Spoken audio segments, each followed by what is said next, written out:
So I gotta get something off my chest. Oh, no. Yeah, confess. I was raised Catholic, so I gotta do the confession when I think I've sinned. Uh-huh. It's been since the last episode since you've confessed.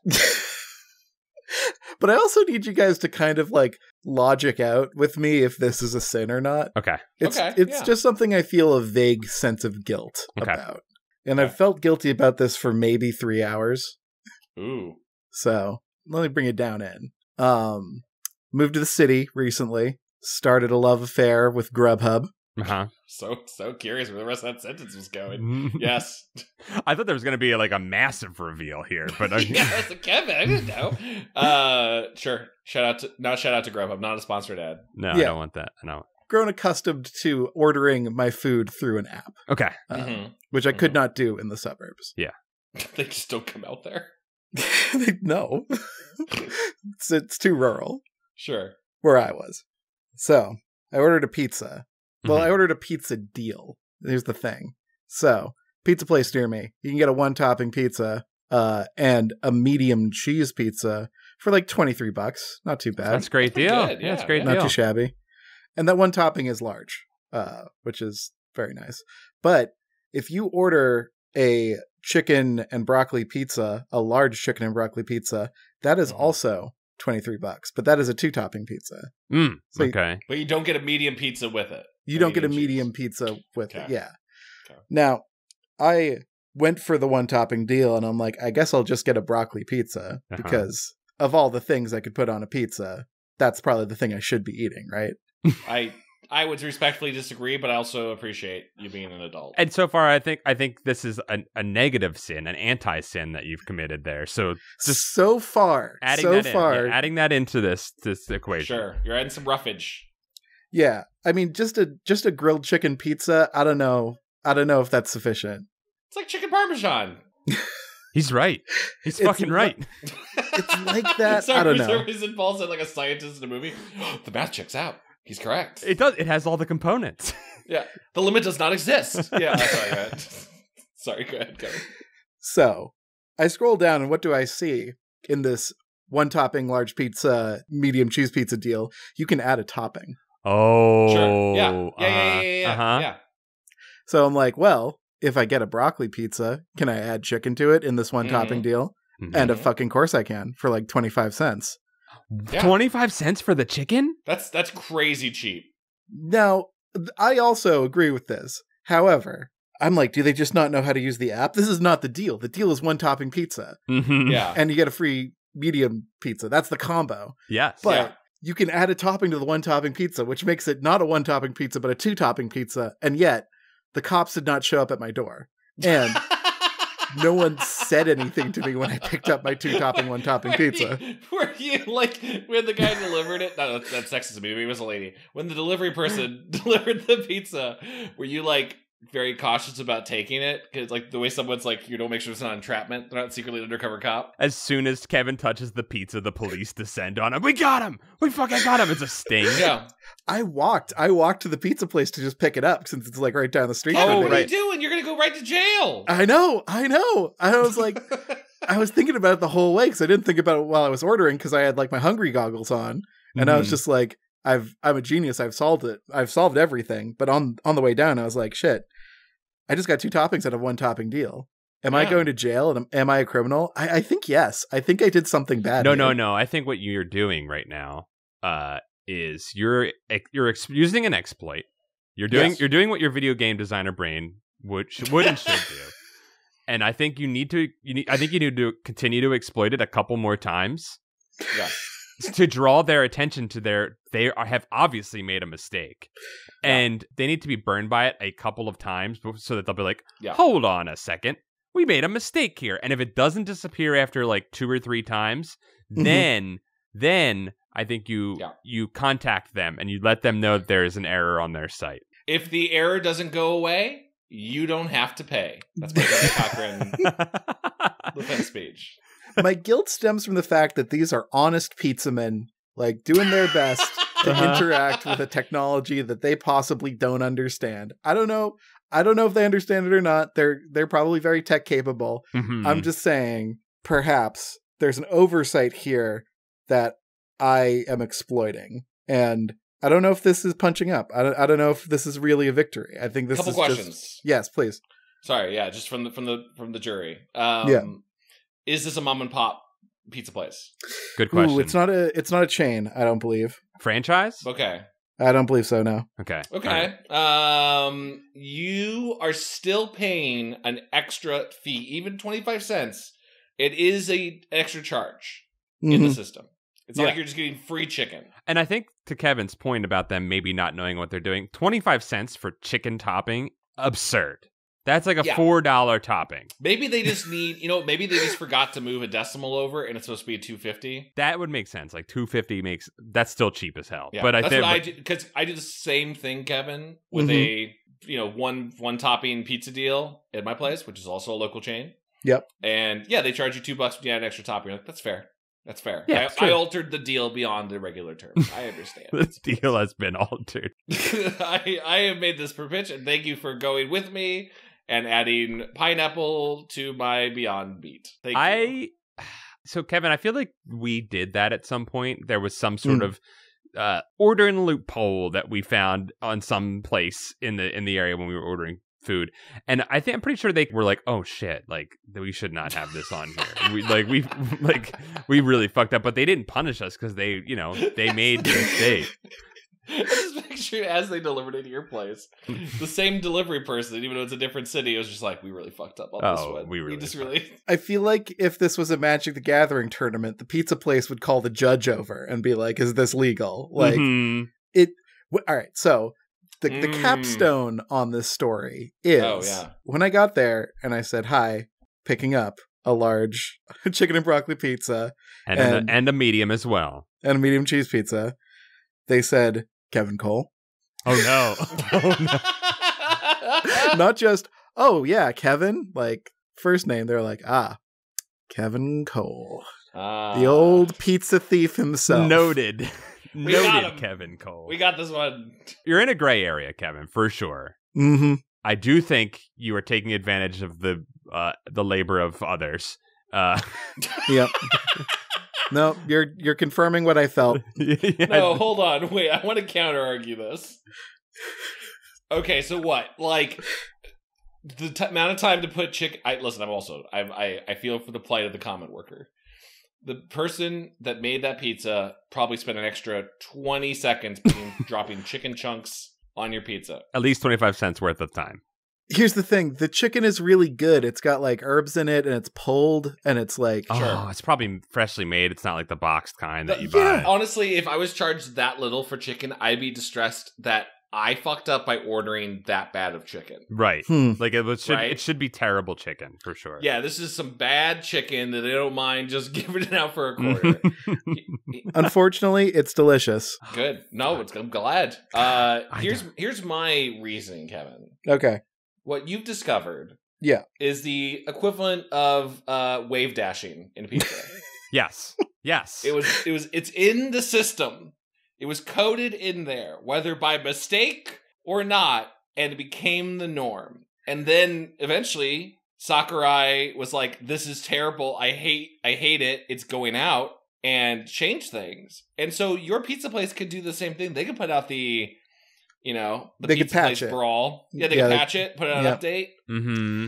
That's why I think you have to do it again.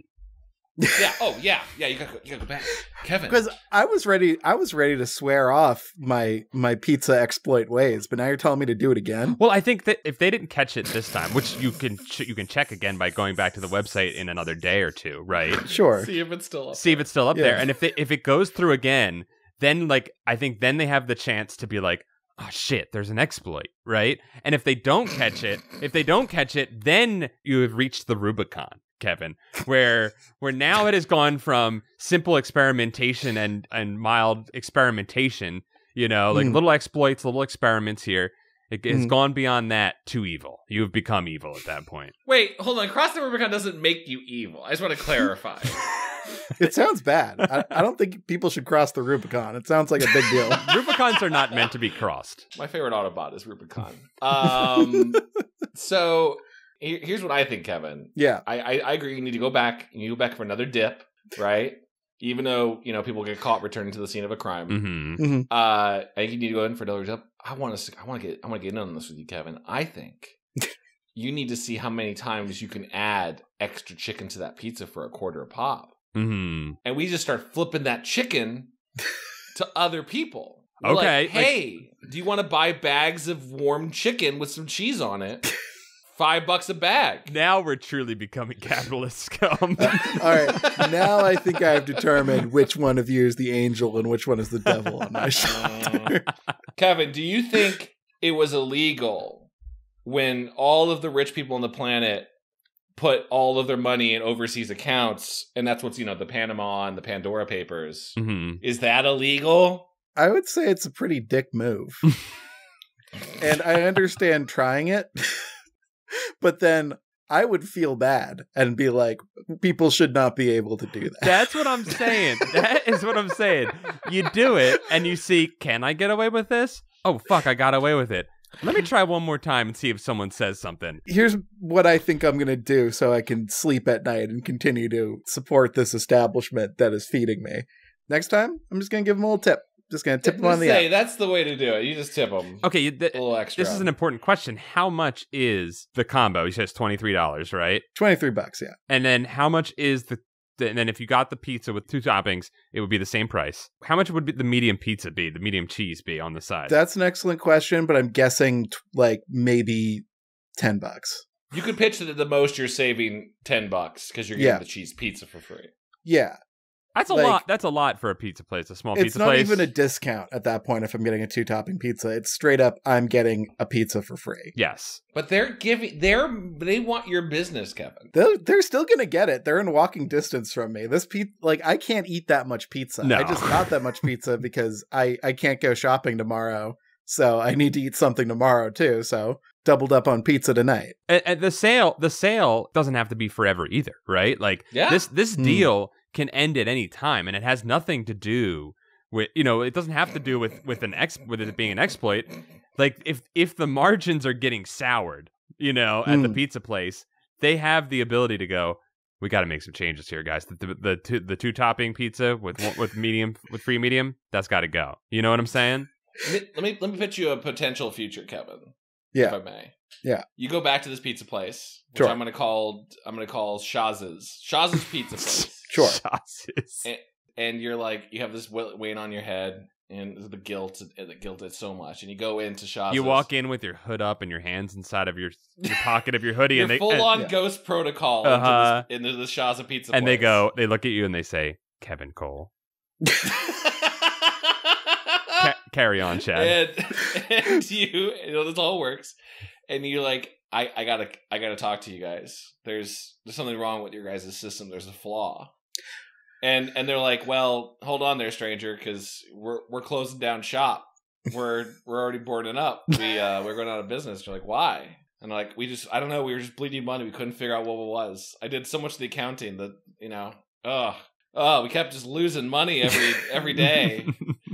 Do you tell them this is chicken, or do you just get out of that building? We were being burnt for $10 every day. Kevin Cole, do you know how much $10 is to a small pizza place? I guess I know if they're shutting their doors because of the shit I've pulled.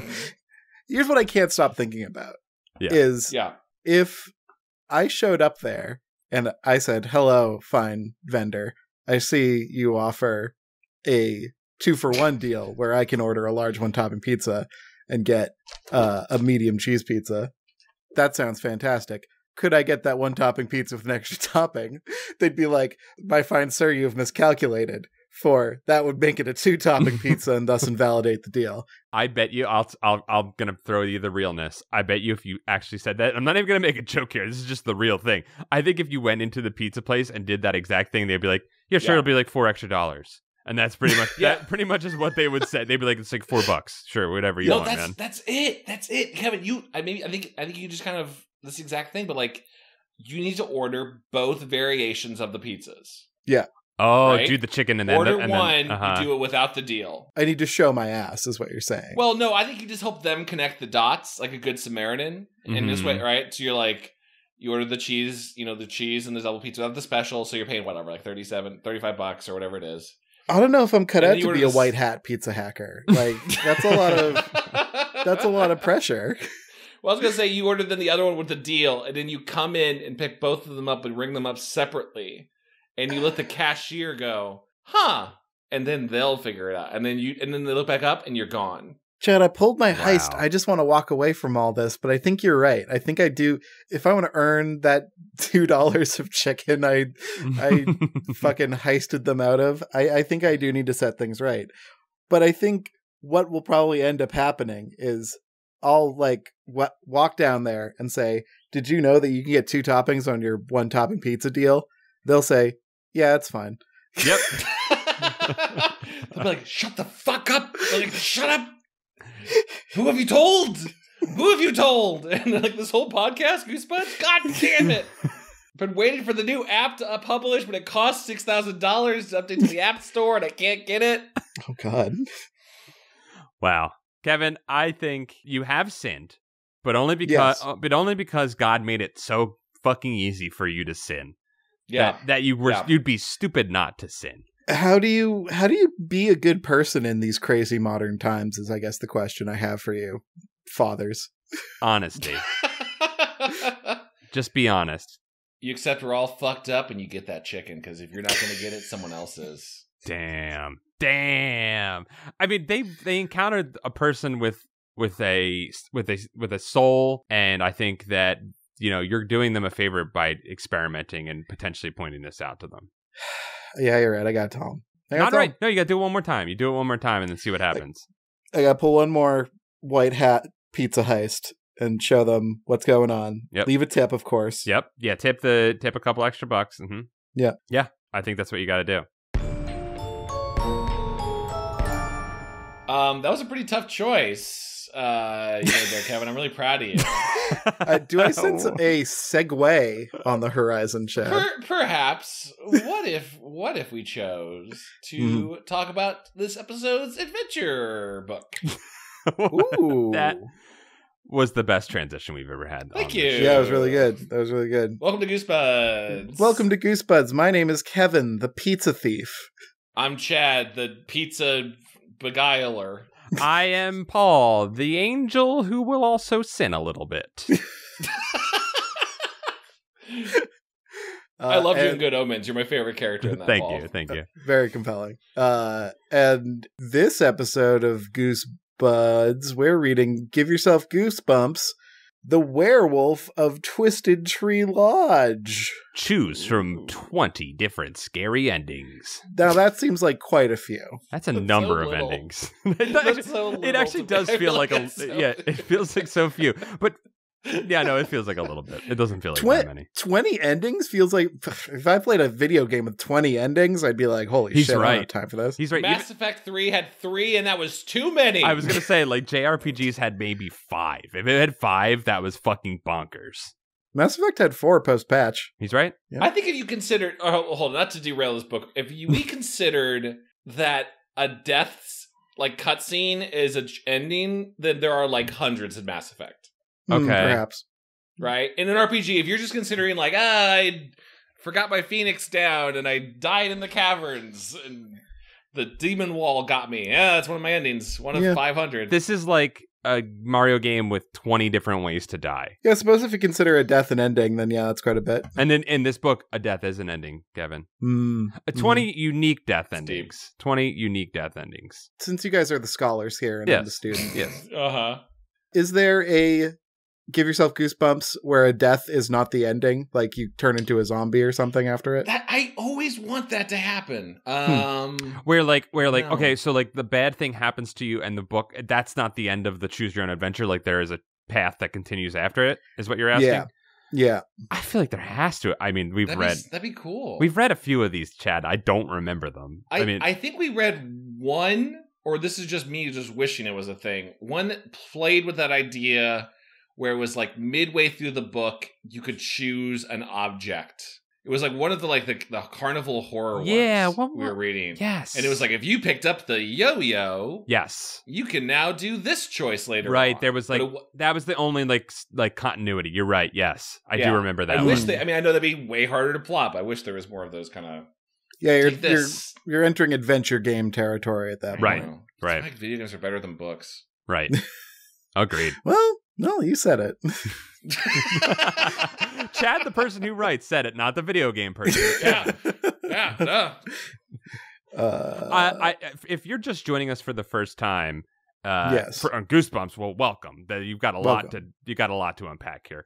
But if you're just joining us for the first Choose Your Own Adventure on Goosebuds, then what we usually do, we have a set of rules. We like to when we choose to play a game, we have a set of rules. And Kevin is going to be the game master tonight, where Kevin will read the book and do the voices and lay out the choices for Chad and I, who will play as the boy. And we will play, and typically the way Chad and I like to do it, since Chad, I feel like you and I tend to be the boy a lot in this, or girl, is we will split off and each take a half of the brain. And you would think that would be the creative and logical side, but no. For us, it is the daring do and the safety boy side. It's more of just aspects of fight or flight. Yes, exactly. Yeah, yes.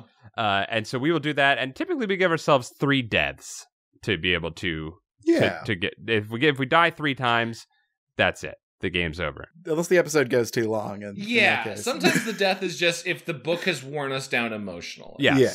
There are tiny deaths along the way. As in life. So, Kevin, you're going to be our bookmaster, our BM. Yeah. All right. You want to get down to it? Oh, hell yeah. We're doing Twisted Wood Lodge. We are doing The Werewolf of Twisted Tree Lodge. All right. The book begins very subtly. All right. You won a contest. Sure. Hooray. Your prize is a trip to a horror writers convention. What? Hold on. What? At Twisted Tree Lodge. The only problem is the horror at the lodge is all too real. Like that strange howling you keep hearing, and that sinister man in the black cape. And what about the strange manuscript pages you keep finding? Pages that seem to predict your future. Can you learn the secret of Twisted Tree Lodge before it's too late? This scary adventure is all about you. You make the choices, and you decide how terrifying the scares will be. Okay. That's a lot of pressure, boys. Yeah, it is. This is more of an this is more of an overview summary. Okay, cool. Yeah, got it. I figured for completionist purposes. I appreciate it. Yeah, make this archived. Yeah. Start on page 1, then follow the instructions at the bottom of the page. If you make the right choices, you'll have an excellent adventure at Twisted Tree Lodge. But if you choose badly, beware. So take a deep breath. This is all in caps, by the way. So take a deep breath, cross your fingers, and turn to page 1 to give yourself goosebumps. Scrolling to page 1. I mean, turn. Enough pomp and circumstance. Let's do this. All right. Take it down a little bit, next. Yeah. Last stop, Twisted Tree Lodge. The bus driver's booming voice startles you. You must have dozed off. Finally, you mutter under your breath. Last stop? The only stop is more like it. And the bus driver didn't need to yell. You're the only passenger on this freezing hunk of junk. You open your duffel bag and toss in the video game you've been playing. You get it, kid. You've been playing Picross the whole way. Oh, God, I wish I'd be so relaxed for this. I fucking love Picross. Me too. It lands on top of a couple of candy bars, a rubber band ball, and your short story, The Revenge of the Werewolves. Sure. That's cool. We got to. I'm sorry. I read ahead. I shouldn't be reading. I'm closing this. Paul, I know. I couldn't help it. I couldn't help it. I'm sorry. Well, now I read ahead. Now I've seen it. Now Chad's going to be worried. What? I'm sitting here with my eyes closed, going to an imaginary palace. I know. world. I'm joining you. I'm closing my eyes. Okay. But Jesus Christ. Just so you know, it's about to get freaky. Let's all just take a deep breath and see if we can get through this. Okay. This is the story that won first prize for best horror story at the school book fair.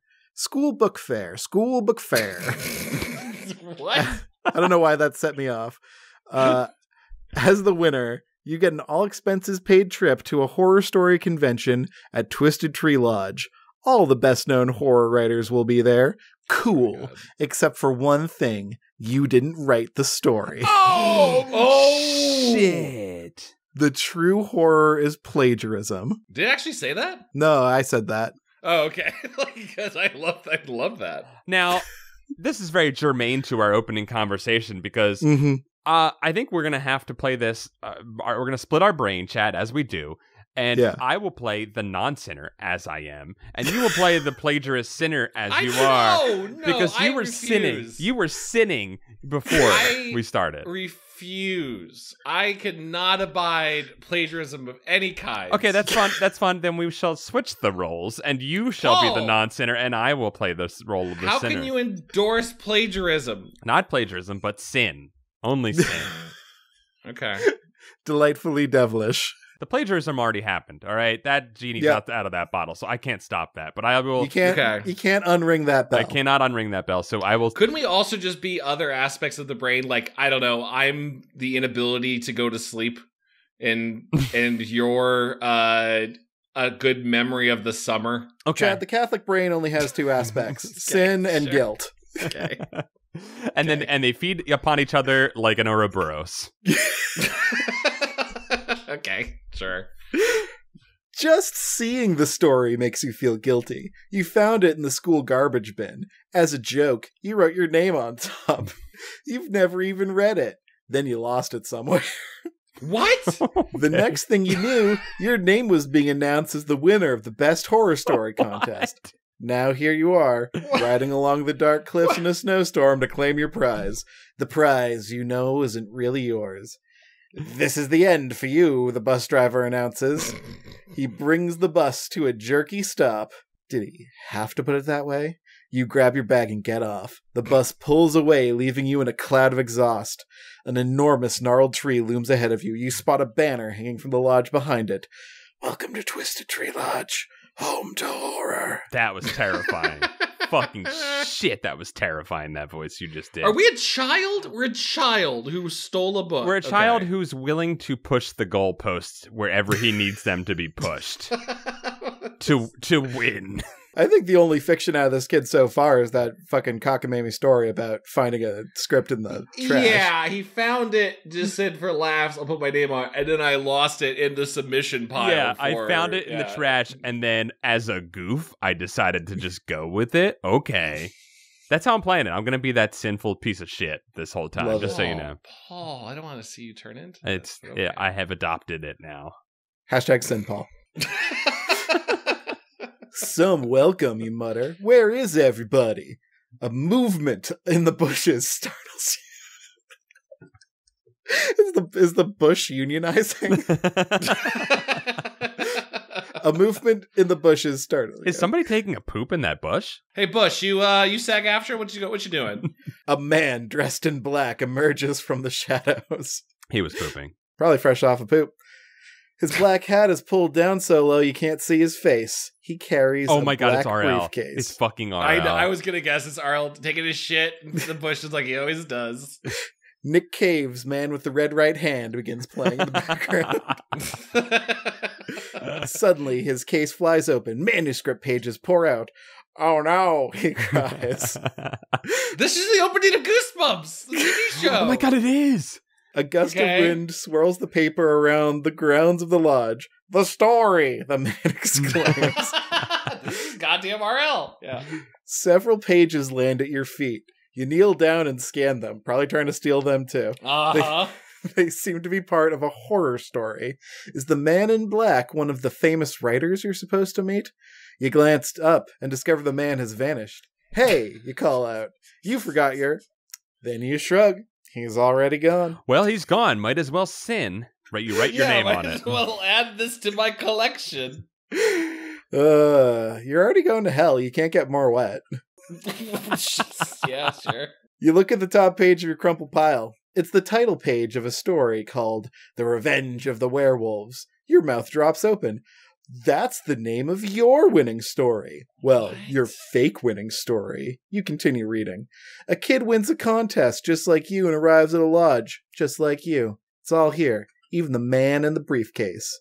You gasp as the realization hits you. You are actually living out this story right fucking now. Oh, shit. And now I have to turn to page 62. Okay, this is stupid. Like, it's stupid when you're, like, on page 2 and they're like, well, let's just jump further into the book for some reason. If you're just going to go straight ahead, just go straight ahead. Yeah, just don't tease me. Yeah.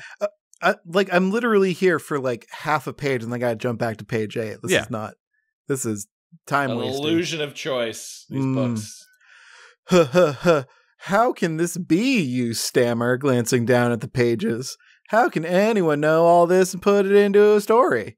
If the author knows the past, you wonder if he knows the future too. You frantically turn to another page in the story. They're all doomed. Everyone at the lodge will be destroyed, just as writers destroy... Wait, what? Oh my just God, as writers destroy the werewolves and other creatures of the night in every horror story written. Those who write or read of horror and fear shall face those same horrors and fears. Tonight will be the revenge of the werewolves, and the only ones who will know this story are the ones who wrote it, and the one who reads it now. Okay. Sounds like you could just sort of sit down in the fucking road and check out what your future's gonna be, I guess. That was the most like eloquent thing written in a Goosebumps book. It really was. No, there was a little poetry that just unfolded. Took me aback, yeah. Yeah, I had to pick up a skull as I read that. It was pretty great. This is a prize-winning story? You start to laugh. I could have written something better than this. Oh shit, he's talking about us. Oh fuck, this is Ariel talking to us. So much for finding out the future. No way did you really believe the story was predicting the future. All that stuff in the beginning was just a coincidence. Nah, you think. This story could never have won the contest. It's too lame. Writers being hunted by their own creations. Writers writing about writers. Come on, fuck off. Readers wait, okay, how much of that was in the book? It's all here, Chad. I'm looking at it. Readers... Full choice for RL to tell people to fuck off, but here we go. Charlie Kaufman? Yeah, okay, yeah.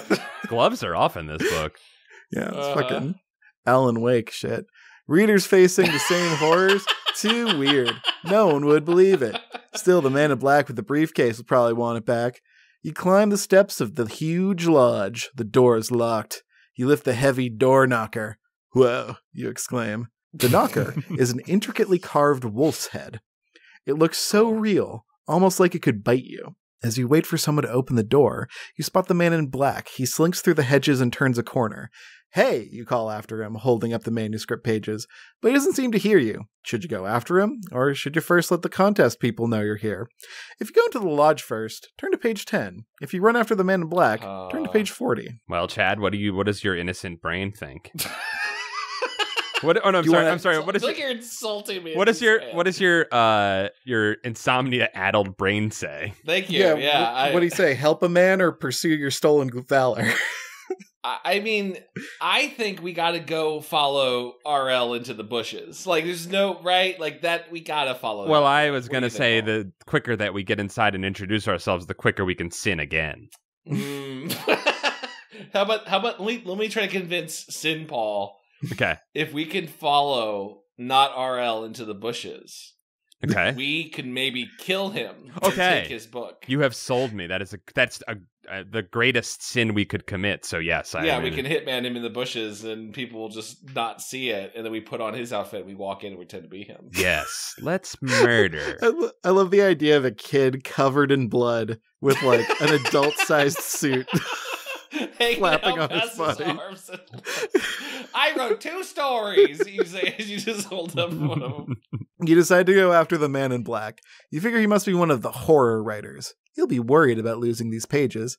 Maybe if you give them back to him now, he'll be so grateful, he'll give you a reward. Mm-hmm. Your eternal reward. Or at least go easier on you if he finds out you didn't really write the prize-winning story.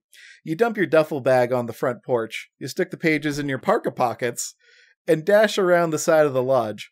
The man is nowhere in sight. Hey, you call out. No answer. You discover a trail of papers. The man in black must have dropped them. You pick the pages up and glance at them. They don't make any sense. Just rhymes and random sentences. No page numbers. Nothing is in any order. You read the first line on one wrinkled page out loud. I'm in big trouble now. You're not kidding, a voice from above says. You peer up at the lodge. A boy about your age dangles from a knotted sheet hanging out a window 2 floors above you. What? What are you doing? You call up to him. Trying to escape, the boy replies. I thought he was hanging like being hung. I'm sorry. I misimagined that. Escape, you repeat. Why? The boy shimmies down the sheet. Drops down beside you. Something weird is going on here, the boy tells you. This whole place is crawling with creatures. Scary, horrible creatures. You raise an eyebrow. This kid has some imagination. Now why do you say that? He glances around nervously. I won a contest, he replies. And when I arrived, a strange woman locked me in a room. I heard her blast some guy for having too many characters in his story. She said he had to get rid of a couple of them. Huh. That doesn't sound very suspicious, you protest. Although it's weird that the woman locked him in. That's not normal. The boy glares at you. Yeah? Well, this guy barged into my room.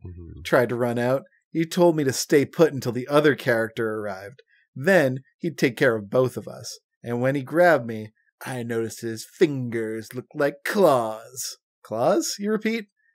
What did this guy look like? Like that, the boy exclaims, pointing up at the lodge. Leaning out the window is the same man who dropped the manuscript pages. The man in black. This one is already like a fucking fever dream. Yeah, the fact that we're just... The boy told us that is so... And yeah... There's the frame, like that narrative lens. The way this is all, I feel like I'm trapped in like Memento right now. Yeah, the way that like the man in black just like went around back and then teleported to the second story, like yeah. You know, it's reminding me of Identity, that John Cusack movie. Yeah, yes. Man, if they're doing what I think they're doing, this is pretty high concept because yeah. The pages, killing off a couple characters. The pages just got shuffled up. So maybe the reason why the man in black was able to teleport is because the pages are out of order. I think Kevin, you're right. That is so much cooler than what this book is going to do, but I hope it happens. This could be pretty good. I'm intrigued. The boy ducks behind a huge boulder. Also, choices coming up. You're left standing alone in plain view. There you are, the man in black calls down to you from the window. I see you found my manuscript. Great. I really need those pages. Bring them around to the front, will you? Don't do it, the boy whispers from his hiding place. Your only chance is to get away now. Come on inside, the man shouts. It's getting dark. I'll meet you at the front door and let you in. I want those pages. Trust me, the boy crawls towards the woods. You don't want to go in there. Trust him? You just met him. And besides, this man is an adult. No way. Does it actually say that? No. Okay, thank God. Kevin, you're going to get me every time. You're like... That one I was like, that could have been in there. It could have said that. The 90s was very much a just talk to an adult, it'll be okay. Mm-hmm. RL says trust adults. Do what you're told. Still, the kid seems genuinely afraid. Could his story be true? You gaze up at the window. From where you're standing, you can't tell if the man in black has claws or regular old fingernails. Tough choice. Should you follow the kid into the dark, spooky woods, or should you go into the lodge and face the mysterious man in black? This is hard for me because there's not as clear of a sin distinction for me to choose. Sure, yeah. You're just following sin like a bloodhound. I'm just on the track of sin. I feel like sins happen in the woods. Coming from a rural background, that's where you go to do a sin. That is where the sin resides. That's where the Puritans believed that the sin resided. Can I ask a question? Mm-hmm. Why would the boy lie? What does he have to gain? I'm with you there. I just want to go wherever I think the most zaniness is going to happen, and I can't tell if the boy is going to lead us to more. So far, the boy has shown us a decent amount of zaniness. Will the man in black, though, create even more zaniness? I couldn't say. Well, here's the thing. He suddenly doesn't feel like RL. Maybe it's just the way, Kevin, you read it. Mm-hmm. He went from, like, mysterious author with pages everywhere. And then now he's like, come on in, dearie. Like, yeah. Yeah, when he started out, he was saying dorky ass shit like, oh no, the story. Like, he was talking like a fucking dweeb, and now he's like, haha, I'm going to put you into my oven. Yeah, it doesn't seem like the same man in black, honestly. 'Twas but a ruse to make us think that he was a dweeb. Here's what about this. He said he wanted the pages, right? Yeah. So if he wants the pages, he can come and get them. Okay, yeah, I'm with you. Sin, that sounds like a sin. Stealing, that's stealing. I'm into it. Off to the woods, then. Yeah. Let us run to Sin's playground, the woods. You decide to follow the boy into the woods. The lodge is giving you the creeps, and you don't like the way the guy in the window is glaring down at you. Let's not follow through with the premise of the title of this book. Let's go ahead. Yeah. You head for the woods. That was where that boy was going. Hey, you call out. Where are you? Wait for me. No answer. Great, you mutter. Now what do I do? These woods are awfully spooky. You shiver as you glance around the dark, twisted, and gnarled trees. Anything could be hiding in them. Something jumps you from behind. Ah! You scream. You hit the dirt with a grunt. You lash out, twisting and turning, trying to get out from under the beast that sits on your back. Oh, God. You can hear it panting in your ear. It lets out a low growl. Somehow you manage to break free from its grip. You roll away and glance over, and your eyes widen in horror. It's one of those sleep paralysis demons. It's your fucking insomnia, Chad. You've summoned it. Oh my God, it's the worst nightmare. Oh shit. It's the boy from the lodge. Fuck a duck. He's not a boy anymore. He's a fucking werewolf. Oh, what? We got 8. Did we get? We got 8. Sorry. We got 8. I knew you'd follow me, the wolf boy gloats. That's why he has to lie, I guess. They all do. They all fall for that escape while you still can act. He laughs. Ha ha ha. At least you think that snorting, growling sound is a laugh. Who falls for it, you ask? Horror fans, he replies. That's why the contest winners are such easy pickings, because they think all this stuff could actually happen. Your head swims. But it is happening. Exactly. You stammer. Exactly. The werewolf shrugs. Hey, sometimes you get lucky. And my friend, this is your lucky day. You crawl away from the terrifying creature. He lashes out and grabs your ankle. You can feel his claws through your jeans. Yep, this is the day you get to live out one of your favorite horror stories. The one that won you the contest. The Revenge of the Werewolves. We did it right away. We did it. We won. He smiles, bearing long yellow fangs. He's going to turn you into a werewolf. And that means this is one story that is never going to end. Damn. Yo. Damn. I gotta say, that was pretty good. Not too bad, yeah. That was pretty good. Not too bad. I guess so. I thought the twist was very dumb, but I think it was the only reason I say it was good was because I think that it actually fooled me for a brief second. I don't think I saw that one coming. No, sure. I'm mad. I'm mad about it. I think we've already technically won the book, but let's go. Yeah, let's rewind. It's now, will we go back to the last choice, or should we go back further and follow the... Should we be good boys instead of trying to follow the man in black? Well, hold on, gents, because I gotta scan through. Oh, yeah, you're going to have to roll back. Yeah. Yeah. Fuck's sake. You know, I think that the key to a good twist is definitely always just coming out of nowhere and feeling in no way. And no way motivated or set up. Or anything. Just motivations are just breadcrumbs to boredom. They're just breadcrumbs to boredom. Yeah. So we don't. As Hitchcock always said, suspense is definitely just never telling people about the bomb under the table, just having it happen. All right, so we follow the man in black. What's more of a surprise, knowing the bomb's going to blow up or the bomb just booming when you don't expect it at all? More movies. More movies and TV shows just have suddenly a randomly, there was a bomb under the table, you didn't know. And then, and then it just goes, and that's the end of the story. All right, so we're gonna go into the lodge.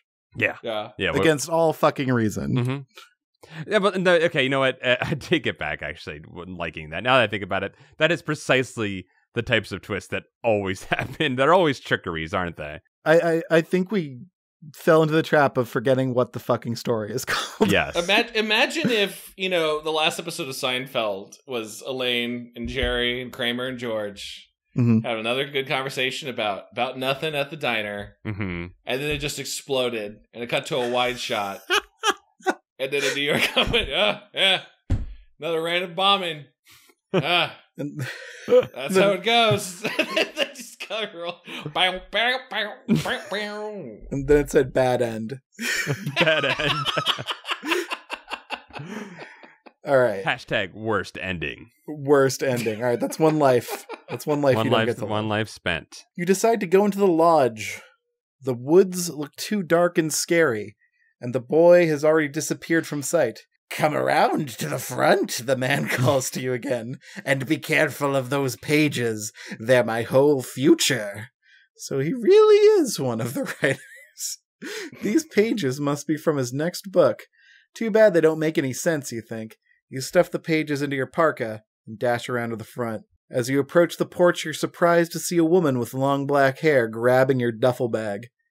Hey, you shout, that's my stuff.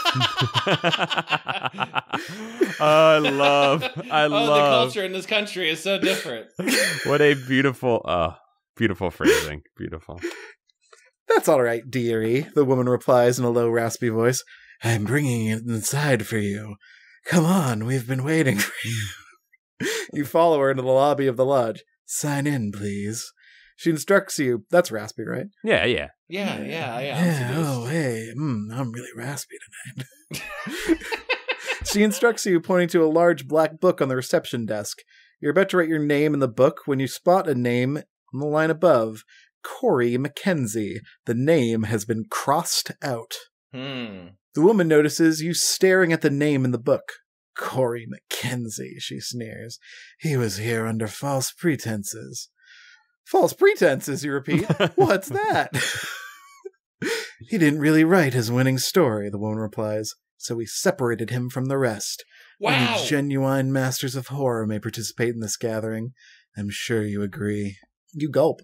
You hope she doesn't find out that you didn't write your winning story either. Did you send him home, you ask?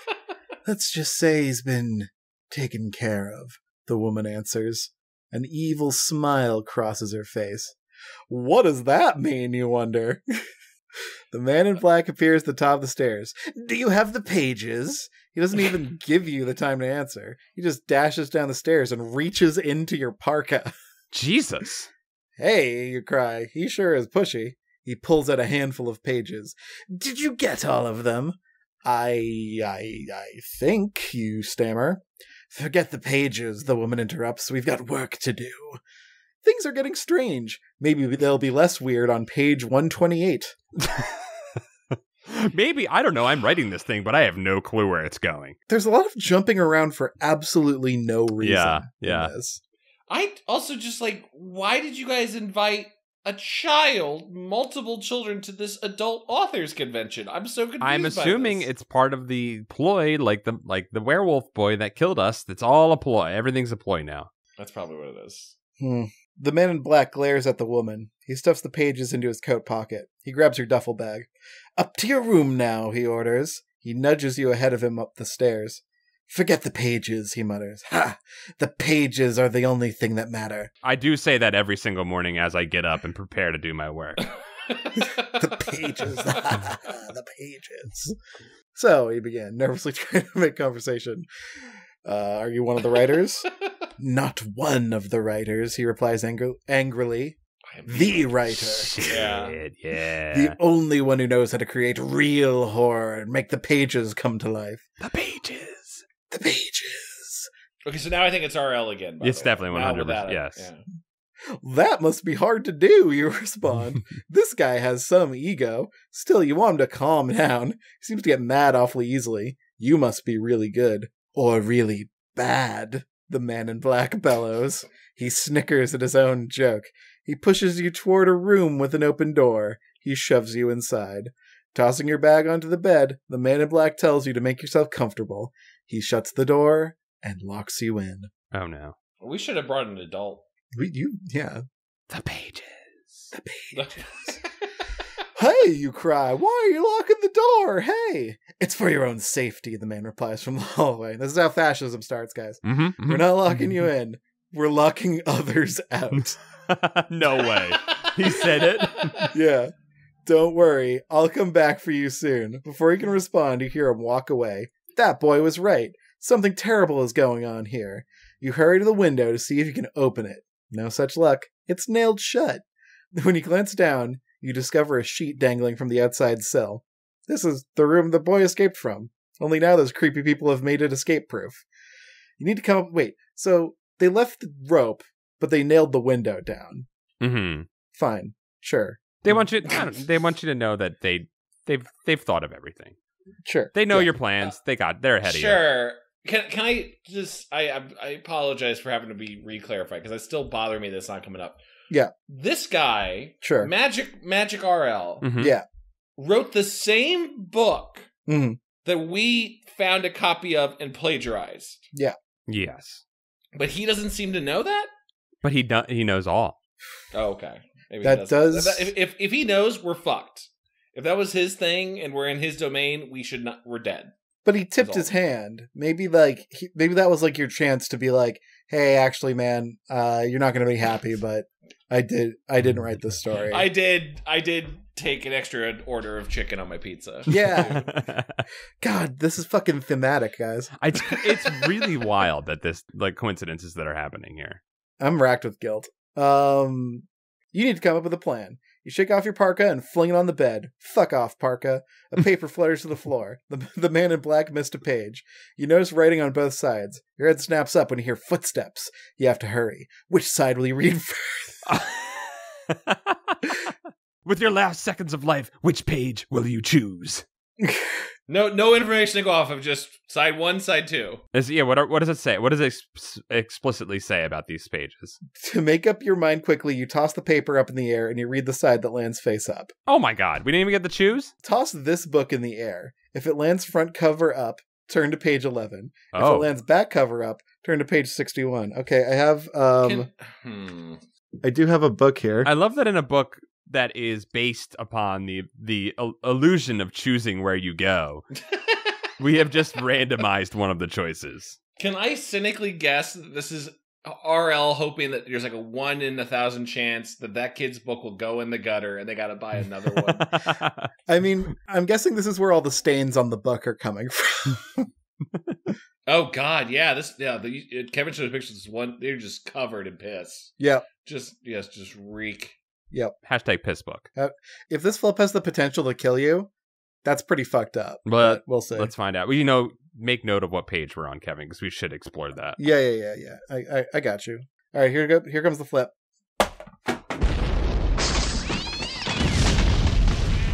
Jesus. Damn. Jesus. Kevin tossed his entire computer. Sorry, that was a bit loud. I had another I had a cardboard box that would have made less noise, but I figured it had to be a book. Okay. No, it did. The weight mattered. We're going back cover. Okay. You read side 2 with a trembling voice.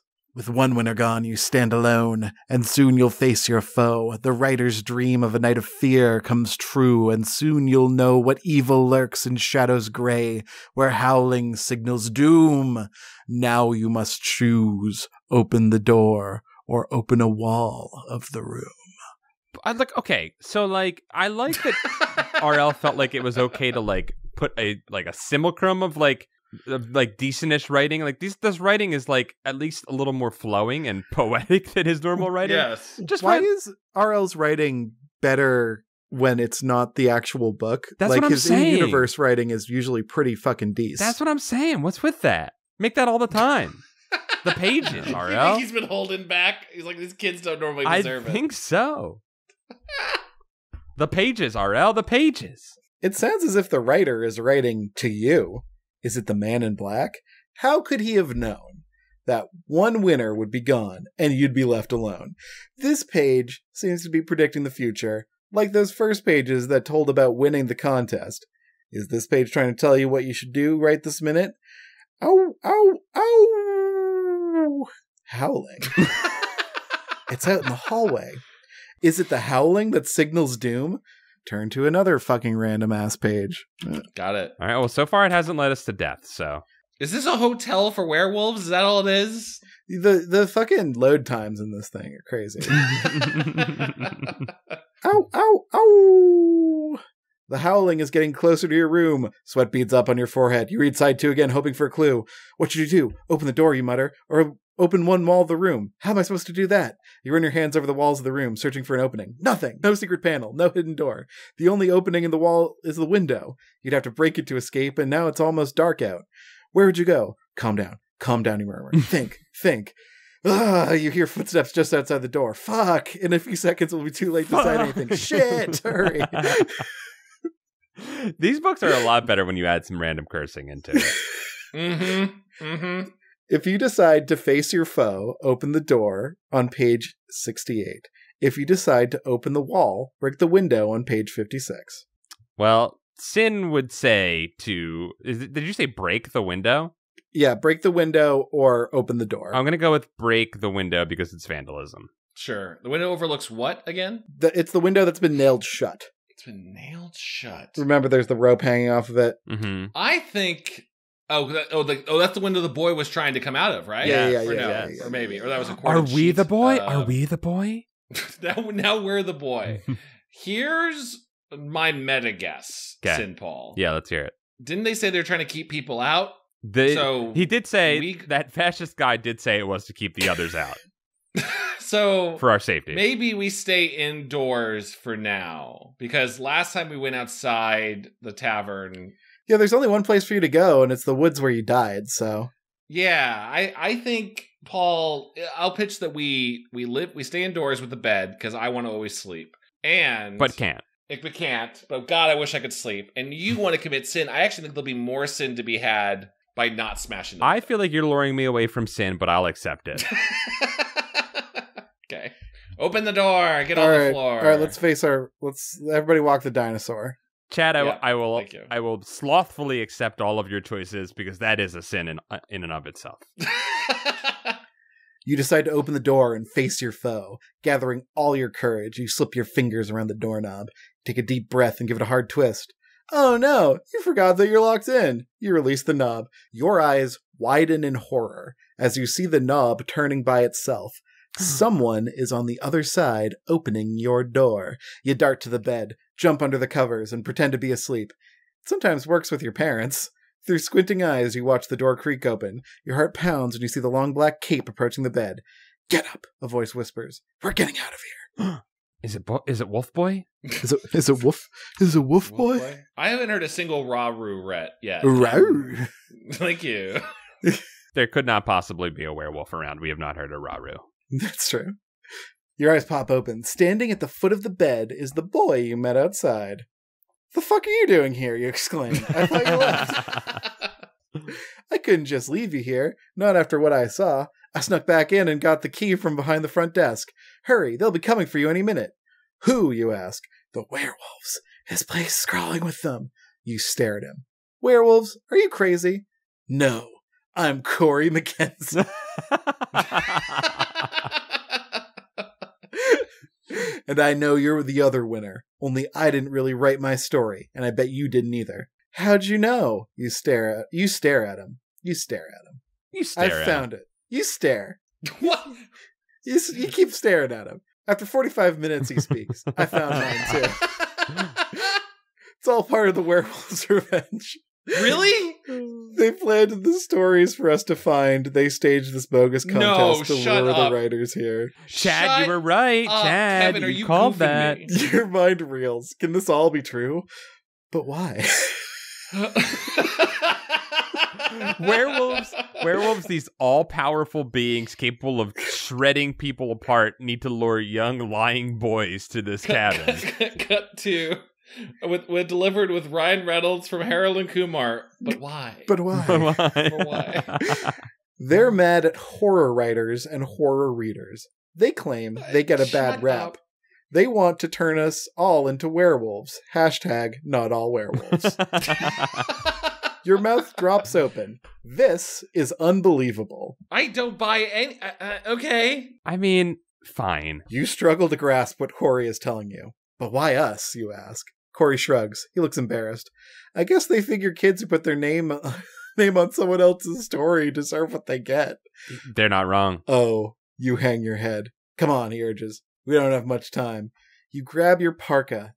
So much with this parka. It's an expensive parka that he bought, okay? He wants everyone to know about It's going to save our life. Fair enough. You grab your parka and follow him to the window. Corey notices that you hesitate. This is the best way out, Corey assures you. What? No! You don't want to run into any of them. He uses your duffel bag to smash the glass. What, does he wad it around his hand and punch it out? Yeah, uh-huh. In a flash, he's at the window and sliding down the sheet rope. You're right behind him. Where did he get the key? How did he break the door down? What? But... Here's the thing. Okay. Here's the thing. I'm interested to see where this goes. Will he be a werewolf? He's gonna kill you. He's gonna fucking kill you. Yeah, will he be a werewolf again? I'm always interested because it's like, is it like a butterfly effect type of thing where like a small choice makes it... That was your reference point, butterfly. Well, like, I mean, like, because like sometimes characters completely go from being evil to being good in these books just based on like the path you go down. And it's like, I don't know. What changed? What changed that made them... RL is subconsciously, or not subconsciously, he is actively changing it to always fuck the reader over. Agreed.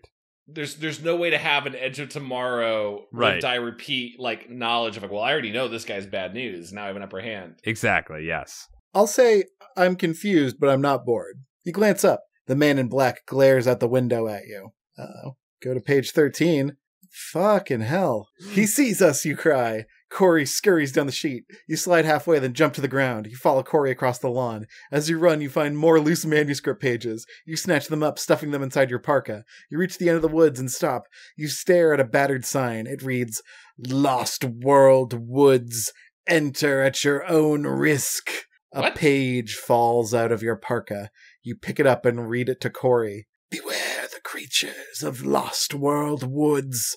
They await you at every turn. Only these pages will do you some good. Read them and try to learn how to defeat your evil foes whose mission it is to take you. The choices you make from this moment on are the ones that will make or break you. The pages. The pages. Uh-oh, you breathe. Trouble. Should we go into the woods? There was just this nice moment of writing, and then that series. Just, whoa! Whoa! I can't believe the pages know about the woods. You're kind of nailing what I love about Bill and Ted movies, by the way. Whoa, an eldritch being from beyond the stars. Oh, far out station! Yeah, totally. It's either the woods or him, Corey says, pointing to the man running towards you as the Monty Python music plays. Right. As you're... Let's make the exact same choice. Same choice. Why are we going back out in the woods? Let's do it again. If the woods seem less scary than the man, go to page 39. Wait, is Corey the man? Oh, the man is the man. Man in black. The man is the MIB. I want to repeat our bad mistake. Sure. Even though you know what? I'm drawn to finding out what RL wants to do to us. Can we live, die, repeat? That's what I want to know. Can we live, die, repeat? I swear to God, if Corey starts RAW-ROOOOing our back, I don't know. I'm gonna have some words. If he kills us and doesn't do a RAW-ROO, I'm out. Uh-oh. So we going in the woods? Yeah. Oh yeah. The stakes have never been higher. No matter what happens, one of us is out. Yeah, go ahead. All right. Into the woods, you shout. Hurry, before he catches up. Together you dart through the pine trees. You stop when you can no longer see the lodge or the man in black. You lean against a tree and slide to the ground. Corey slides down next to you. Mm-hmm. He's breathing just as hard as you are. You rest for a few minutes. You start to shiver from the cold. We should keep going, you say. They'll be looking for us. Corey nods. Maybe we can find a road. He glances around. There's a path. Let's follow it. You and Corey head along the path. You want to get an apartment or something when we're done here? I feel like we've got a real connection. I love you, dog. I love you. Uh-oh, you murmur. Footsteps. You and Corey pick up speed. So do the footsteps. You look back, but you don't see anyone. You and Corey duck behind a tree. The footsteps come closer and closer. You peer around the thick tree trunk and gasp. Silhouetted against the night sky, the man in black stands on the path, and he's not alone. The man in black is pulled forward. Keep it in. Keep it in.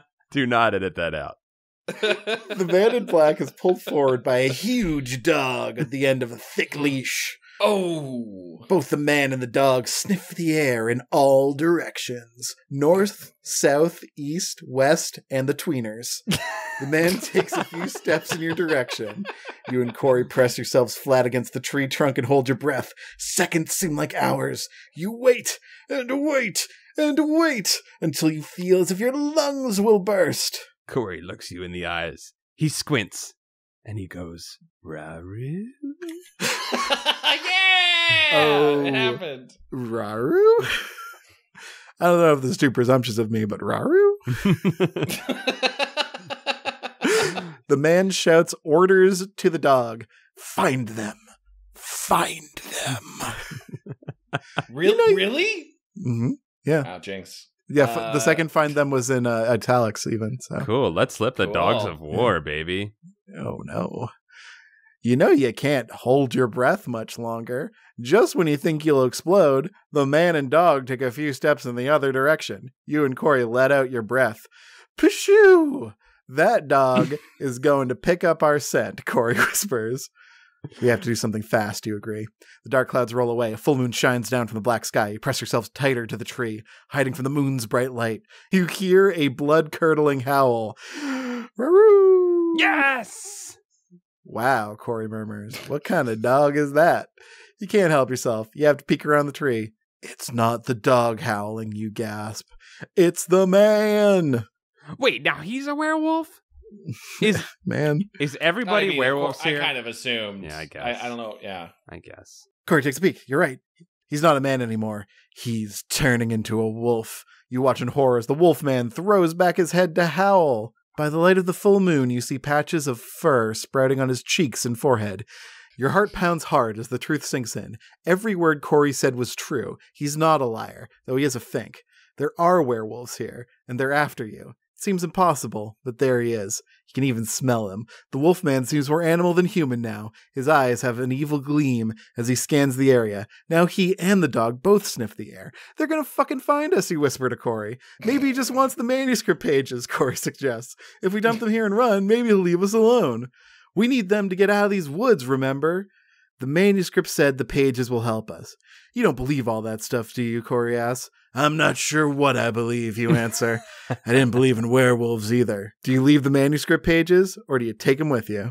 Quick question. Did he say he's not a liar, but he is a fink? Did it? Is that what it said? Yeah, no, I also wanted to ask if that was... I don't know. I'm looking at it right here. That's what it says. Cool.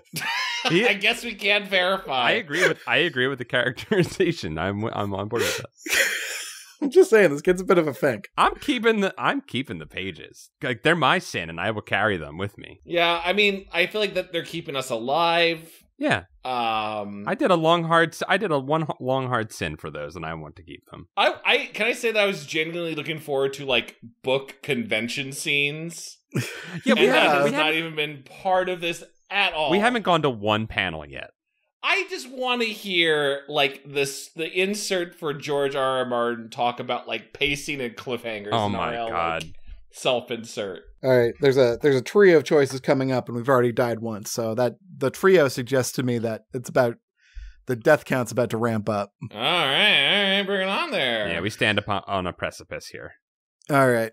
We need these pages, you insist. Let's go. You and Corey take off running. You hear the wolfman and his dog behind you. Luckily, you and Corey have had a head start. You lose them for a few moments. You come to a shallow stream. Lying next to the stream is a huge hollow tree trunk. Even on its side, the tree is almost as tall as you, and it's so long, you can't see the other end of it. Now what? Corey asks. I say, we start using these pages to help us survive. You pull out a page and read it to Corey. When faced with the choice of tree trunk or stream, go into the water or prepare to scream. Okay. Can't get any clearer than that, you exclaim. Yeah. Guess we're just going in the water. We'll freeze, Corey argues. And that moon is so bright, he'll find us again in no time if we don't hide somewhere. I think we should ignore that stupid manuscript. Let's keep going. Corey, the pages. The pages, Corey. What will you do? Wade into the stream, crawl inside the tree trunk, or keep running? I'm listening to the pages. I'm 100% on board with the pages. I'm absolutely never going to crawl into an open tree trunk. Fuck no. No, a bug's home? No. Oh, a bug's home? Crawl in and die in there? Yeah. A motel for millipedes? No. I don't want to disturb Fantastic Mr. Fox and his family. That's not my place. I'm guessing you're going to wade into the stream. Yeah. You and Corey decide to follow the advice on the page. The dog won't be able to pick up our scent in the water, you tell Corey. You step into the icy water and start wading downstream. You stay close to shore to take advantage of the cover of the thick bushes that line the sides. You hear the dog's barking echo through the forest. From the sound of it, you can tell that the dog stopped where you and Corey went in the water. It worked, Corey exclaims. Aha. I think we lost him. You may have lost the dog, but you didn't lose me. The man in black bellows from the edge of the stream. Terror grips you. There's no getting away from him now. But the manuscript, you cry. It told us to go into the stream. The man laughs. Fool! I wrote that manuscript. I know, but okay.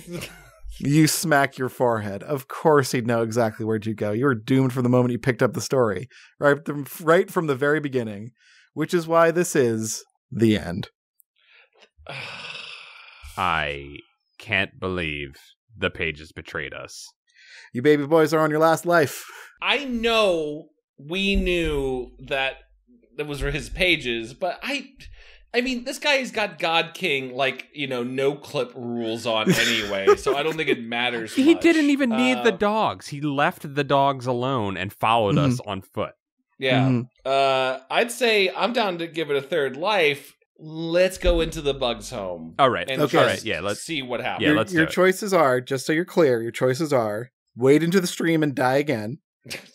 I choose that one. I'm done. Go ahead. Crawl inside the tree trunk. Yeah. A bug's home. Or keep running. If I can't choose to die again, then I will choose the bug's home. Bug's home. Yeah, I feel like running again is just going to be, you fell in a hole. I don't know. But the dogs. He's just going to catch you. I feel like you got to go to Bug House. Let's go to Sure. Yeah, let's go to Bug House. Sure. Yeah, I have concerns about Bug House as well, but let's go for it. Bug's house. Well, here's a page that doesn't seem to kill you immediately. Get inside, you whisper. Maybe if they can't see us, they'll give up. You and Corey crawl into the giant tree trunk. The air inside the cramped space is thick with the musty smell of rotting wood. A spongy green moss covers the walls, ceiling, and floor. You crawl away from the entrance. It's hard to breathe in here, Corey complains. I hope we don't have to stay too long. At least it's warm. We'll just wait a little while until we're sure we're safe, you assure him. You wait until you think the Wolfman has passed. Then you crawl back towards the entrance. A huge boulder blocks the hole. Push it away, you exclaim. You both throw your shoulders against the boulder. It won't budge. We should have followed the advice from the manuscript, you cry. It told us not to come here. You and Corey stare at each other as the truth sinks in. You're trapped inside the giant rotting tree trunk. I swear to God. That doesn't bode very well. I swear to God. I know, but if we're going to another page, I think we're okay. Maybe we can break through that hole. You point to the small hole above you where the moonlight streams in. You poke your fingers through the rough hole. You push as hard as you can while Corey pounds the wood, trying to weaken the area. Yuck. Mm-hmm. Loosened dirt falls into your eyes and mouth. Is he doing the little, like the Bruce Lee, short punch? Yeah, he's doing the 1-inch punch. The 1-inch punch? Wata, he says. Your fingers strain, but the hole doesn't get any bigger. The wood isn't soft or rotten enough yet to crumble. This isn't working, you admit. Come on, maybe there's an opening at the other end. You crawl along the trunk. Corey follows behind you. The only light is the dim moonlight streaming through the small cracks. You hope there aren't any snakes or gross bugs under you. Agreed. You come to a point where the trunk divides into two separate hollow branches. Now which way should we go? Corey wonders. I'm not taking any chances, you reply. This time we'll read the pages first and see what they say we should do. The pages. The first page you take out is smeared with dirt. The only words you can read are hurry to page 97. Okay. When you find page 97, you read out loud as fast as you can. Okay. Who sleeps in the dark and moss-lined bed? The one's not living not yet. Whoa, is Twista on the podcast? That's what's going on? Who sleeps in a dark and moss-lined bed? The one's not living, yet not dead. Whose fangs are sharpest? Who's worst to fight? Vampires left or zombies right?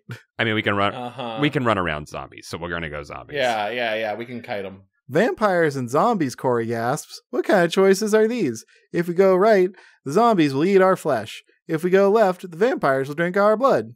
What kind of place is this Lost World Woods, you moan? How do we get into all this trouble? More important, how do we get out of it? Corey points out. You hear something that makes your blood run cold. Barking. The dog caught your scent. The man in black must have rolled aside the boulder, because the barking is coming from inside the tree trunk. Hurry, Corey gasps. Left or right?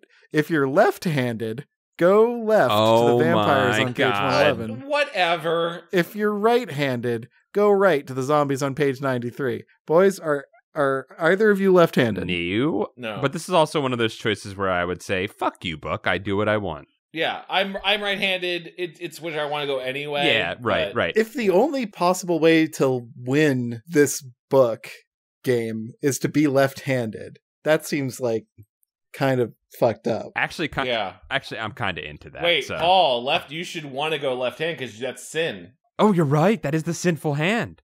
Yeah. Well, it is sinister. I'm going to the zombies. I'm with you. I agree. Every inch of me wants to head towards sin with the vampires and join them in their lustful, everlasting life. But we shall go right. We will not lie. Okay. Paul's really going on an arc during this adventure. I'm growing. Right is right, you whisper. Let's go. With the dog's furious barking echoing through the trunk, you crawl right. Sweat drips into your eyes, but you can't rub them because your hands are covered in dirt. That's a nightmare. I hate that. Mm-hmm. Yikes, Corey yells behind you. Your muscles tense with fear. What? Sorry, didn't mean to scare you, Corey says. A bug just ran across my neck. Gross. You keep crawling. You feel as if the sides of the trunk are squeezing in tighter. You breathe in the musty, thick odor. It smells damp and rotten. Is there enough air in here, you wonder? Will we suffocate before we find the way out? You start struggling for air. You keep moving forward. You can already tell that your knees are going to be badly bruised. You reach out with your scratched-up hand and place it down onto nothing. Oh, no. What? Oh, no. What do you mean, nothing? Whoa, you cry. You fall a few feet. You land on a moss-covered dirt floor. Corey tumbles beside you. I think we're out of the tree trunk, you comment. You lie on the ground, catching your breath. You stare up at a dirt roof. Corey leaps to his feet. Get up, Corey shouts at you. The ground is moving. Corey's right. The ground is shifting underneath you. You try to stand, but your feet keep slipping on the wet moss and leaves. A face bursts through the dirt, just inches from yours. Ah, you scream. You gaze into the hideous face of a monstrous man. Rotting flesh hangs off his cheekbones. His blank eyes stare straight ahead. A disgusting odor rises from him. He's more skeleton than man. He shouldn't be moving, but he is. Like your Brad Neely that we're slowly getting into. I know, a monstrous man. A monstrous man. I'm so into this. A hairy tank of a man. This paradox of babiness and power. The zombie pulls himself up, leaves dropping to the ground as he rises. He lifts his arms and reaches bony fingers out to you. No, you shriek. You push the skeletal man back and gasp at the horror of touching his cold, dead flesh. Wow. Cool. Staring straight into your terrified eyes, he steps forward and grips your neck with one icy hand. Whoa. Fuck yeah. Yeah, choke me. Corey pounces on the zombie's back, trying to pull him away from you. Corey has known you for 5 seconds. We're getting an apartment together, Kevin. Corey is a true friend. True friend, I guess. The zombie throws him aside with almost no effort. Corey lands with a thud on the moss-covered ground, ass thoroughly kicked. He's too freaked to try again. Besides, he's no match for this powerful, beautiful creature. Help, help, you cry. Your cries drown out Corey's screams of horror, but other voices call out even louder. We're coming, they shout. Save them, save them. You feel a glimmer of hope. Someone is coming to save you.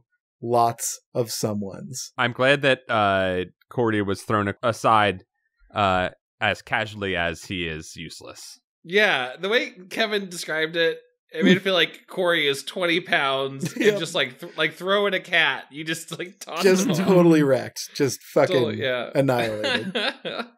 Save them, the voices cry. You only hope they'll get here in time. Moonlight streams down through holes in the ceiling. There are pieces of gray flesh hanging off the zombie's face. This creature has no blood flowing through his veins. He is dead and decayed, but still moving with the strength of a live human being. How can this be happening? Your body trembles in terror. Fear zaps your strength. You dangle, horrified, in his grip. The zombie's bony fingers dig deep into your shoulder. His disgusting face is inches from yours. The zombie opens his mouth. Oh no, he's going to take a bite out of your face. Hurry, you scream. The zombie's teeth are about to close on your cheek. Save them, the voices cry. They rush in behind the zombie. Arg! You and Corey scream when you see who they are. More zombies. They're all going to eat you. I mean, we knew that, right? Yeah. More zombies, you shriek. Dozens of the Walking Dead emerge from the shadows surrounding you and Corey. They don't want to save you from the zombie. They want the zombie to save you for them. Oh, I get it. They want the zombie to save you for them. We want some seconds and thirds. We want a little taste. Okay. All right. Fun. Give me ends on that little boy.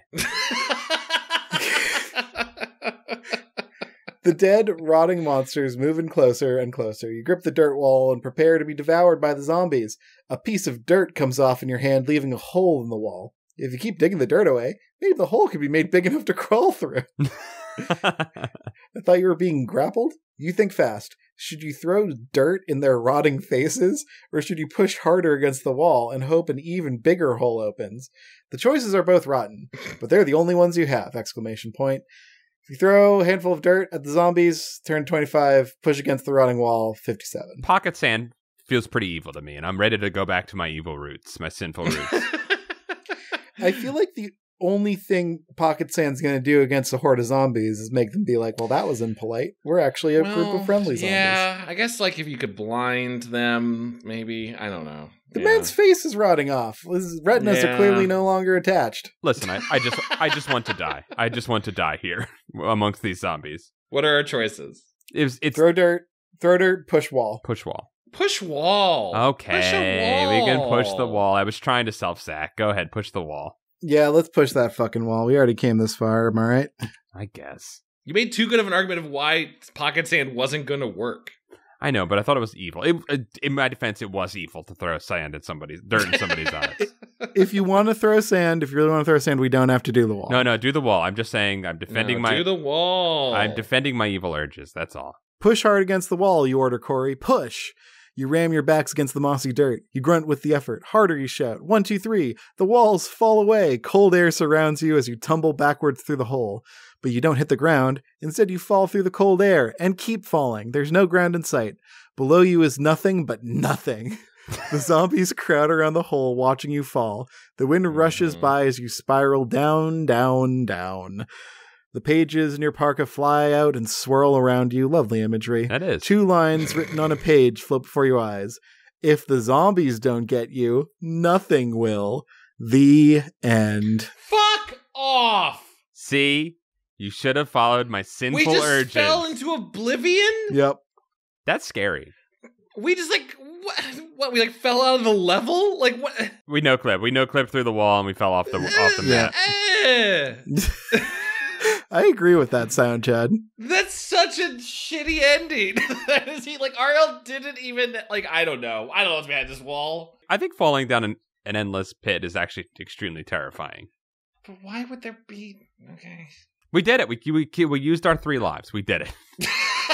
Listen, you guys have collected a lot of points, and little peek behind the curtain. If you go the other way, you're very close to an actual ending. Oh, really? Oh, yeah. Oh, really? Yeah.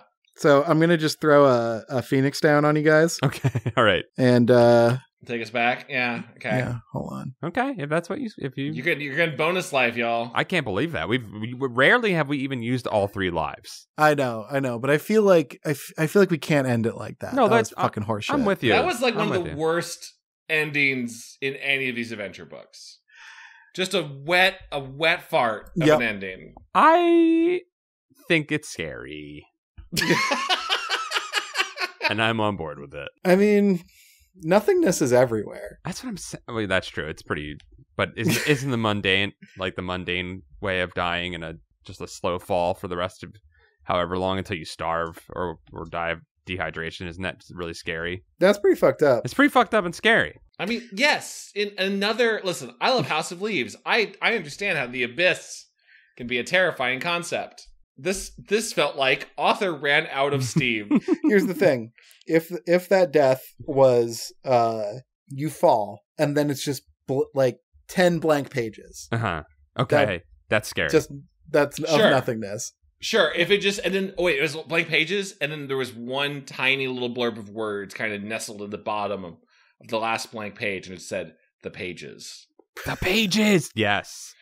I do like the imagery of the pages all scattering around. I thought, I'm not so mad at that ending, but I will go along to see what the hell happens if we. All right. Do my sinful What act. is the business plan of this hotel? I have questions.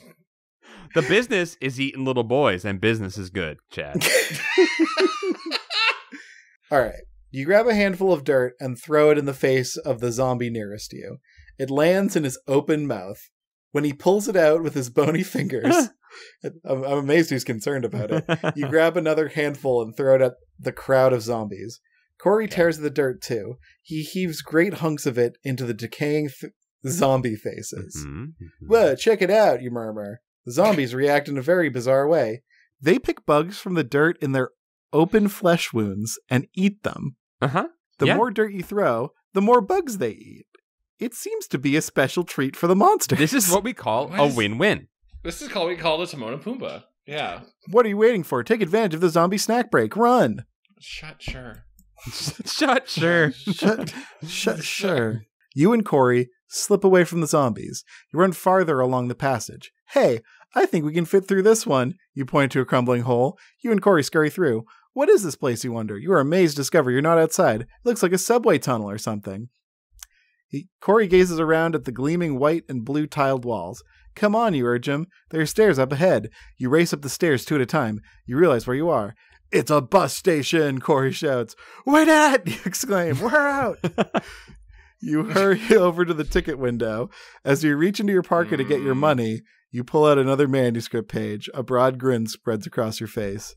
We really are safe, you announce. Now I know for sure. You read him the page. 2 kids who wander, 2 kids who roam, at last find themselves on a bus, going home. Corey beams. I can't wait to get out of here. I can't wait to get out of here and sign my name to those pages and then sell it as our own book. Be sure to find out what stop this is, you instruct Corey. Why, he asks. Because I want to make sure I never come to Twisted Tree Lodge again. Oh, boy. The end. It's just... God, do you think Arlo high-fived himself after that one? You wrote that? He's like... Wow. I kind of liked Falling into the Abyss more. See? Yeah, you know what? See? I think Abyss ending is the true ending. Okay, so werewolves... Yeah. Of London. Yeah. all over in schools. Yep. Let's just say the Scholastic Book Fair is a secret op of werewolves where they plant stories that are also meta future telling narratives about what's going to happen to these boys. Yep. Wait for boys to find them. Put their name on it without reading the pages. Yep.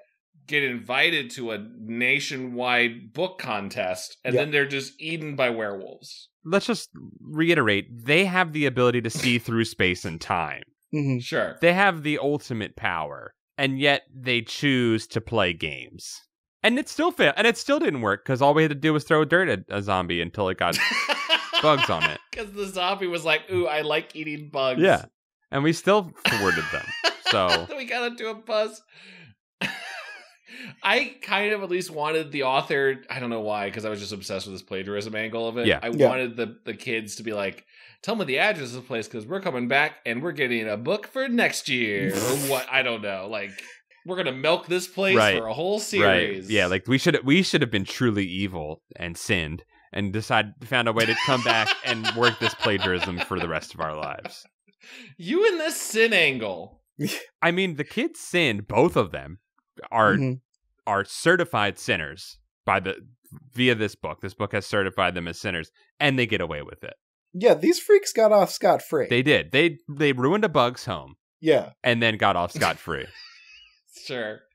We didn't, spend any time in the lodge. We were just in that room, and then we climbed back out. I don't know. Again, as you said, we didn't get to do one cool convention thing. We didn't even get to have a half-assed shitty meal at the hotel restaurant. I would have loved for a spooky continental breakfast, Paul. That would have been so good. Disappointing. This is the disappointing convention for sure. What is this, DashCon? Got him. Damn. Wow. Yeah. I don't know what that is. Topical burn. I don't know what that is. Oh, we'll talk about it. Hey, you know what? Because this is going to run along for an episode. Why don't we talk about DashCon on the next episode of Camp Goosebuds? Yes. That we record for our wonderful Patreon supporters as bonus episodes every month. What? Why is this the first time I'm hearing about this? I don't know, Kevin. Well, maybe because it's the perfect time for you to go to patreon.com/goosebuds. Thank you. And join us on the Discord place where we talk about this stuff. Why are we not better at this? I don't know. Patreon.com/goosebuds, you say? Well, I'll just have to go over there with my clicky fingers and give it a look-see on the old internet. We've been doing this for years, and we're getting worse at it. I sure would like to show my appreciation to them people who are us. Donate money to Goosebuds. Keep people in their apartments and having fun and reading silly books together. You can go to patreon.com/goosebuds to support the show. Hey, also, you can go check out our cool merch on goosebuds.store. Take you to our Etsy page where we have some cool original prints and stickers and shirts. You can also follow us on Twitter at GoosebudsPod. Yeah. And Pocket Dirt. We're out. Wow. Whoa! Ah!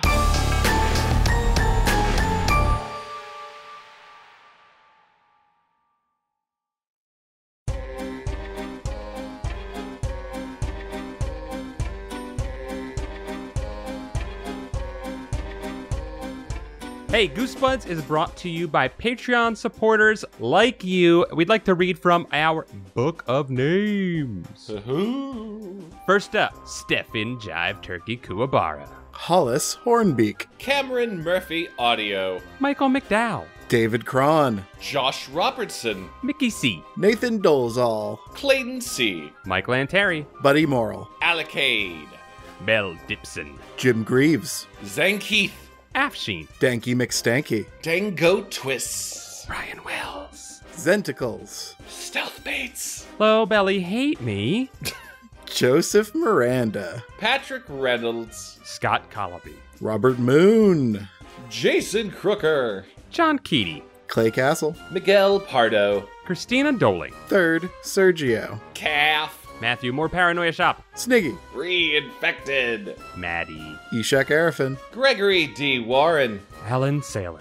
Cody Redfield. Bradford Coulter. Aiden Alexander Dice. Jar Jar Slinks. Justin Wagman. Chosen One. Cardboard Walk. Levi Than. I'll never get it right. I always want to say Leviathan. We'll try, but it's gonna keep happening. I'm sorry, Levi Than. Up and Champ. Jonas Egman. Alicia Grafe. Mole Oyster. Carl. Hey, Broccoli, pause for a second. I gotta get something off my chest. I think I love Paul. Aw, thanks, Broccoli. I love you too. The John D. and Catherine T. MacArthur Foundation. Elusive Koala. Yanni Markovina. Trent Davis. Jonas Blotterman. Joe. Brooke X. Jesus Christ. Christian Van Skyver. Drew Applegate. Jeremy Lowe. Brian Hobgood. Zach Connor. Patreon_donator, yo. Joe Spooky Digital Ghost Tierney. Paul Grasso. Trans rights. Tom Whittam. Taylor Dirks. Joe, I'm not tired. I always look like this, Scott. Andrew Jadsack is wondering if Zenticles are just chill cephalopod arms. Love the dialogue. Yeah. Yeah, I like this discourse that's going on in the Book of Names. Let's keep this up. Let's talk more among names. Yeah, misconnections. Who's got something to say about Lord Cornwallis?